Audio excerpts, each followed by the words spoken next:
1970లో దివంగత నాయకులు శ్రీ తమనంపల్లి అమృతరావు గారి ఆమరణ నిరాహార దీక్ష, విశాఖ ఉక్కు ఆంధ్రుల హక్కు అంటూ సాగిన పోరాటంలో ఉమ్మడి రాష్ట్రం నలుమూలల నుండి 32 మంది ఆత్మ బలిదానాలతో రైతులు, నాటి జమీందారుల వేలాది ఎకరాల భూముల త్యాగాల ఫలితంగా ఉమ్మడి ఆంధ్రప్రదేశ్ యువత ఆకాంక్షలు వారి భవిష్యత్తుకు బాటలు వేస్తూ అప్పటి ప్రధాని శ్రీమతి ఇందిరాగాంధీ గారు విశాఖ ఉక్కు పరిశ్రమను ప్రకటించారు. నాటి నుండి నేటి వరకు ప్రపంచంలోనే అత్యుత్తమ ఉక్కును వివిధ దేశాలకు సరఫరా చేస్తూ ఉత్పత్తిలోనూ ఎగుమతుల్లోనూ ఉపాధి కల్పించడంలోనూ విశాఖ ఉక్కు పరిశ్రమ అగ్రస్థానంలో కొనసాగుతూ ఉంది. పరిశ్రమనే ప్రైవేటుపరం చేయాలనే నిర్ణయంతో వారి జీవితాల్లో అంధకారం అలుముకుంది. పార్లమెంటులో కనీసం ప్రైవేటీకరణకు వ్యతిరేకంగా ఒక్క ఎంపీ కూడా మాట్లాడలేకపోయారు.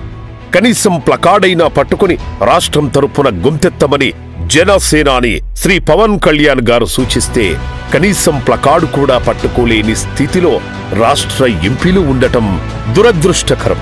ఈ వారం రోజుల కనీసం 22 మంది ఎంపీలకి వైసీపీ నాయకత్వానికి నిజంగా చిత్తశుద్ధి ఉంటే స్టీల్ ప్లాంట్ ప్రైవేటీకరణ అడ్డుకుంటామని కనీసం ప్లే కార్డ్ పట్టుకోగలరు. అంత దమ్ముందా మీకు పార్లమెంట్ లో?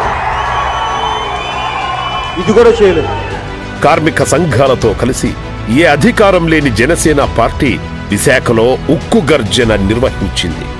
అనంతరం విశాఖ ఉక్కు ఆంధ్రుల హక్కు అనే నినాదంతో రాష్ట్ర ప్రజల భావోద్వేగాలతో ముడిపడిన అంశమని, దయచేసి దానిని ప్రైవేటీకరణ చేయవద్దు, కర్మాగారానికి ఇనుప ఖనిజాన్ని సరఫరా అయ్యేలా గనులు కేటాయించాలని, పరిశ్రమకు పూర్వ వైభవం తీసుకొచ్చేందుకు సహాయ సహకారాలు అందించాలని కేంద్ర హోంశాఖ మంత్రి శ్రీ అమిత్ షా గారిని కలిసి తెలియజేశారు జనసేన పార్టీ అధినేత శ్రీ పవన్ కళ్యాణ్ గారు. ఈ స్టీల్ ప్లాంట్ పరిస్థితి బయటకు వచ్చిందో డిస్ఇన్వెస్ట్మెంట్ గురించి, దేశంలో ఉన్న డిస్ఇన్వెస్ట్మెంట్ మిగతా పరిశ్రమలకు అప్లై చేయడానికి దీనికి ఉన్న ప్రత్యేకతని నిన్న కేంద్ర హోంమంత్రి శ్రీ గౌరవనీయులు అమిత్ షా గారికి తెలియజేశారు.